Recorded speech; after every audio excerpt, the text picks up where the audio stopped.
Ostensibly, the majority of working class, or well, the majority of the trade unions membership is still working class people. So do you have any ideas as to why there might be this schism between the executive end of the trade union movement and the actual membership end? I think there's been big changes in the trade union movement over the last 40 years, really. I mean, Thatcher came to power in 1939. The 80s was marked, really, by a period of an attack on the trade union movement, the implementation of very restrictive trade union laws.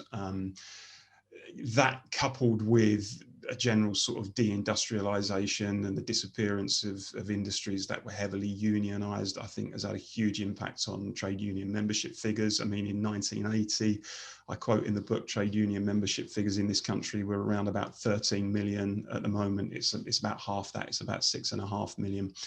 I think because of that, because of what happened largely in the 80s, I think the trade union movement, the leadership of the movement lost a lot of confidence. I think it retreated largely to its public sector comfort zone. If you look at the figures now, the number of trade union members proportionately in the public sector compared to the number of workers in the public sector overall is pretty disproportionate. Now, I'm not suggesting for a minute we shouldn't, as trade unionists, want high levels of membership in the public sector. Of course we do.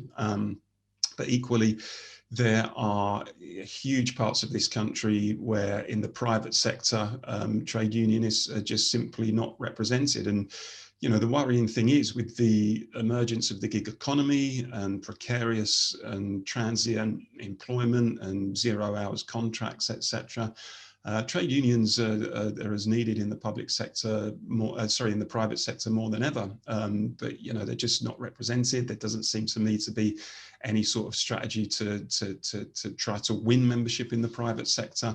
And I think that also combined with the fact that the leadership of the movement now, you know, it's important not to caricature it, but I do think that the leadership of the movement now is less and less of that trend that, you know, came from the shop floor, people who had worked in blue collar industries, people who worked in manual labor, knew what it was like to leave school at an early age and go straight out to work. More and more, it seems to me that the senior echelons of the movement, particularly around the TUC, are people who are graduates and they come through on that conveyor belt, you know, where they've worked for a think tank or a research assistant in Parliament, and they end up as a policy officer at the TUC.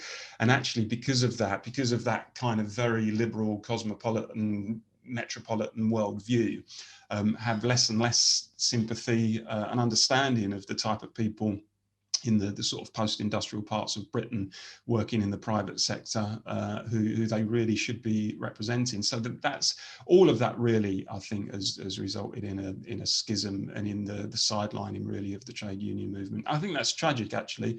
You know, I'm a proud trade unionist. I think there's civilized societies have strong trade union representation, in my view, as a hallmark of themselves.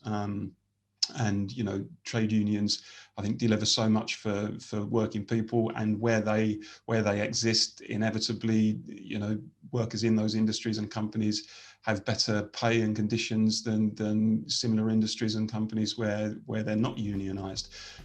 So, you know, not to see huge parts of this country and huge parts of industry represented by trade unions, I think is a really sad thing.